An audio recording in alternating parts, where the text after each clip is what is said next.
آج بھارتی مظالم کا شکار کشمیری بچوں کا دن منایا جا رہا ہے۔ اس حوالے سے مظفر آباد میں وزیر اعظم آزاد کشمیر کی قیادت میں ریلی بھی نکالی گئی۔ تفصیلات تقی الحسن کی اس رپورٹ میں دیکھیے۔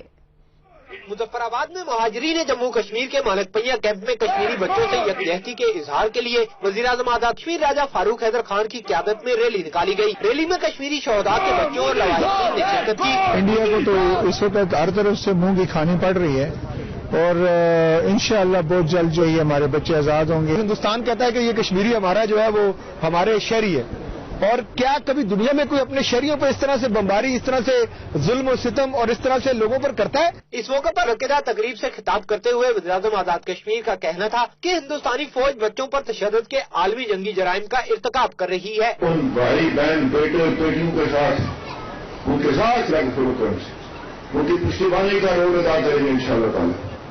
جو آج بھی وہاں پر اس راست بھارتی فوج کا مقابلہ کرتے ہیں۔ مقررین کا یہ بھی کہنا کہ گزشتہ 7 دہائیوں میں بھارتی مظالم کا شکار 1.25 لاکھ سے زائد بچے یتیم ہوئے، جبکہ کرفیو کی آڑ میں نوجوانوں اور کم سن بچوں کی گرفتاریوں کا سلسلہ اب بھی جاری ہے۔ شرکاء نے اس عزم کا بھی اظہار کیا ہے کہ بھارتی مظالم انہیں تحریک آزادی کشمیر سے دور نہیں کر سکتے ہیں۔